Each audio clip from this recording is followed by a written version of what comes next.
This video will cover notes 3-14 and 3-15, where we will be asked to identify or locate the zeros of the function. So what are zeros? We've looked at evaluating functions, we've looked at setting a function equal to a certain number and solving, and now we are finding the zeros. So the zero of the function is where the function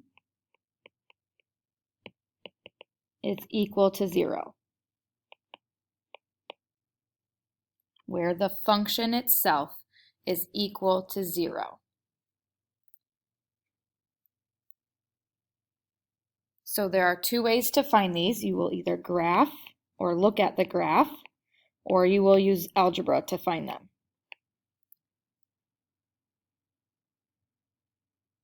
So remember, the function is f of x, which is just another name for y. So on the graph, it is where y is equal to 0, which would be where the graph crosses the x-axis.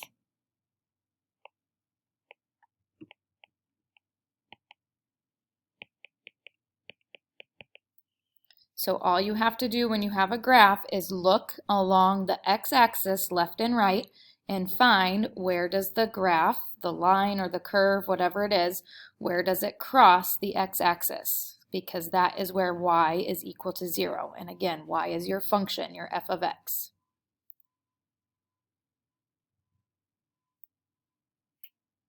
Algebraically is a little bit more difficult. You have to actually set f of x equal to 0 and solve for x. And we'll write that again on the back.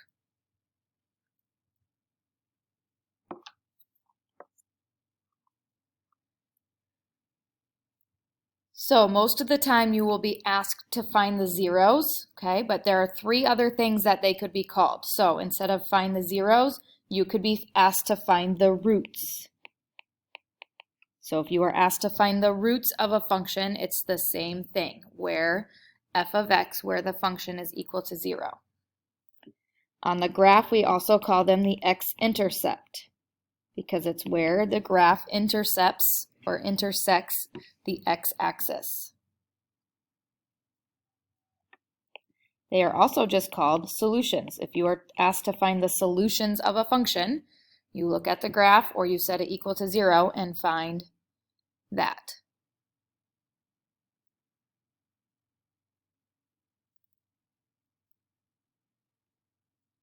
So, zeros of the graph. You are looking at the x-axis. It crosses one time. The x value is right, so x equals 2. That's all you write for that one. If it crosses once, you just put x equals whatever the x value is where it crosses the x-axis. So count left or right, and that's your answer. Number 2, we can see that it actually crosses the x-axis 2 times.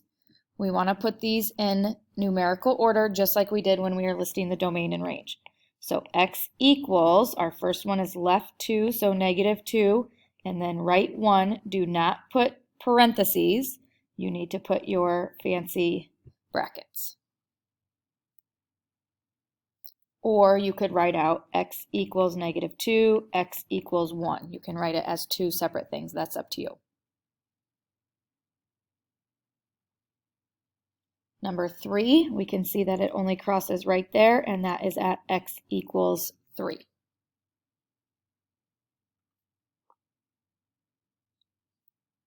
Number 4, it crosses twice, here and here. So x equals -4. We went left 4 and then right 1. So again, if it's more than 1, put the most negative or the lowest one, the one to the left first, and then work your way over. Number 5, it crosses twice again. X equals -1 for right 1, and then over to the right 5, so +5. -1 and 5. And finally, number 6, it actually crosses 3 times. Goes right through the center there. So left 5, so x equals -5. through the origin would be 0, 0, so your x value is 0, and then positive 3. So graphing, when you look at the graph, it should be very simple. You look across the x-axis and see where it crosses and put your x value there. Algebraically, so you are given the function and you are asked to identify the zeros.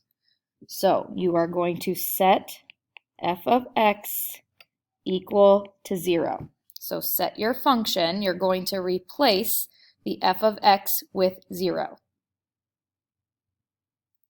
So if we look at number 7, you're going to write 0 equals 4x minus 8. Now, usually we don't like to look at an equation that way, so if you want to switch it around, 4x minus 8 is equal to 0, that is absolutely fine. So you don't have to put it in the same order. Just realize whatever f of x is equal to, in this case it's 4x minus 8, you're going to set it equal to 0. And then you're going to solve for x. That's it. Solve your equation. So it's just remembering when it asks you to find the zeros is that you set whatever your function is equal to, set it equal to 0 and solve. So I would add 8 to both sides. 4x equals 8. Divide by 4, x equals 2. So you would check by plugging 2 in for your x. 4 times 2 is 8, minus 8 does give us 0. So I'm going to write mine all this way, set it equal to 0 that way, rather than having to solve it backwards. So number 8, 2x plus 2 equals 0. If you can do these in your head without writing out the steps, that's great. Subtract 2 from both sides. 2x equals negative 2. Divide, x equals negative 1.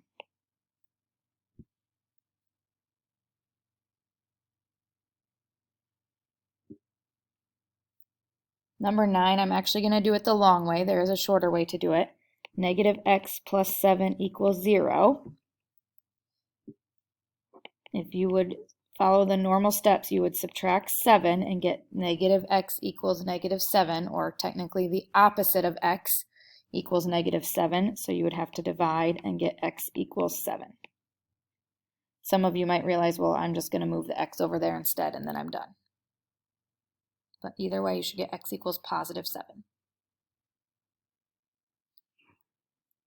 Number 10, 2/3 x minus 6 is equal to 0. So add 6. 2/3 x equals 6. Multiply by the reciprocal. So times 3 over 2, and x equals 9.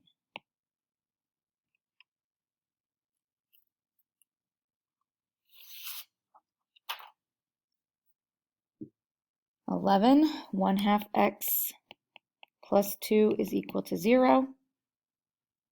So we're going to subtract 2. 1/2 x equals negative 2. A lot of people think the answer is negative 1, but it's not. Times by 2 over 1, x equals negative 4. Half of negative 4 is negative 2. And finally, number 12, negative 2/5 x plus 4 is equal to 0. So subtract 4. Negative 2/5 x equals negative 4. Multiply by negative 5 over 2. X would equal positive 10. We're going to stop there because most of us don't have graphing calculators that we can use. So we will just solve them by looking at the graph that we're given or by setting them equal to 0 and solving by using our regular solving steps.